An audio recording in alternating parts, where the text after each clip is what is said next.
À la ferme de la Tour, Simon vient enfin de s'installer sur l'exploitation familiale agricole, après 5 ans de travail sans salaire sur la ferme. Il fait du lait et il est en route pour le bio, en prairie naturelle.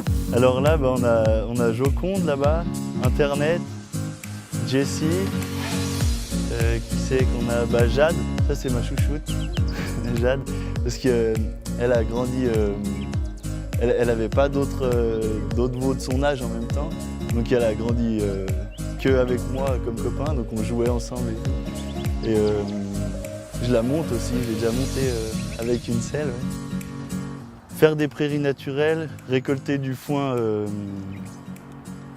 de bonne qualité avec des prairies naturelles pour apporter en fait ce qui coûte cher dans la ration, c'est l'azote.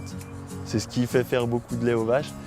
Et si on doit acheter par exemple du soja qui vient du Brésil ou du colza pour apporter de l'azote, bah, c'est ça qui coûte vraiment cher dans la ration.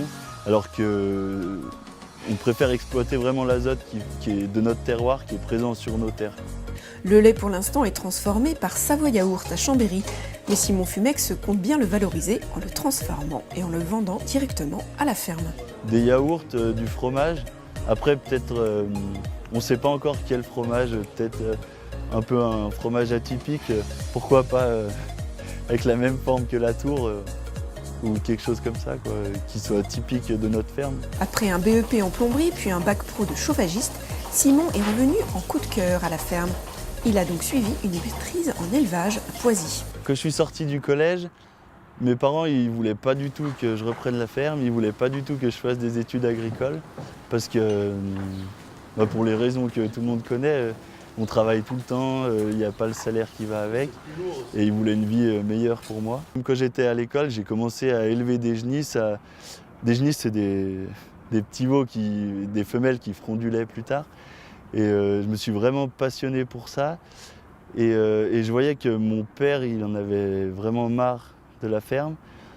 Et en quelque sorte, j'ai eu un peu peur que ça s'arrête, que tout ce qui avait fait mon enfance, le fait qu'on ait accès à beaucoup de places pour jouer, qu'on puisse jouer dans le foin, on a eu vraiment une enfance merveilleuse et j'avais pas envie que tout ça s'arrête un peu. Et du coup, j'ai refait une formation en 1 an pour adultes qui s'appelle une maîtrise en élevage, donc à Poisy. Et tout de suite derrière, j'ai commencé à travailler sur la ferme. Donc ça, c'était il y a 5 ans. La ferme s'étend sur 88 hectares. Les vaches sont des Montbéliard, des Primolstein, des Tarines ou encore des Abondances. La ferme a également une trentaine de chevaux de selle. Il y a toujours eu des chevaux sur la ferme. Donc mon grand-père, il en avait avant. Il avait des chevaux de trait, donc il avait un gros troupeau.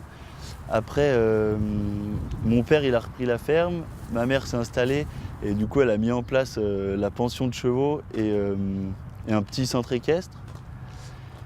Et c'est comme ça en fait que les chevaux de selle sont arrivés sur l'exploitation. Les chevaux de selle, c'est pas les chevaux de trait, les chevaux pour monter dessus. Si vraiment la production de lait, il y a une année où c'est vraiment plus mauvais que d'habitude, et on peut rajouter par exemple un peu de chevaux pour rajouter du revenu, ou si un jour on voit que le lait se vend mieux, diminuer un peu les chevaux. Ça permet de jouer aussi comme ça. Et les envies ne s'arrêtent pas là, comme une envie de transmettre. Simon, avec ses frères et sœurs, souhaite ouvrir les portes de la ferme aux visiteurs. Donc pour l'instant, il n'y a que moi vraiment qui m'installe sur l'exploitation, mais on sent avec mes frères et sœurs qu'il y a une dynamique qui a été lancée et ils ont envie de suivre ça, de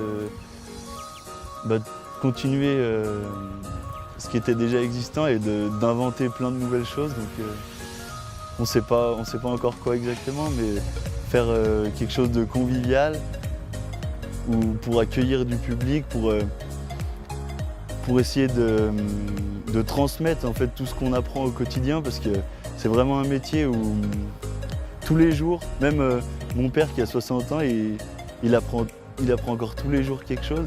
Et en fait, c'est dommage d'accumuler tant de savoir et de ne pas le transmettre. Donc il y a vraiment cette envie de partager ce qu'on vit avec les gens. Vous pourrez donc un jour visiter la ferme de la Tour.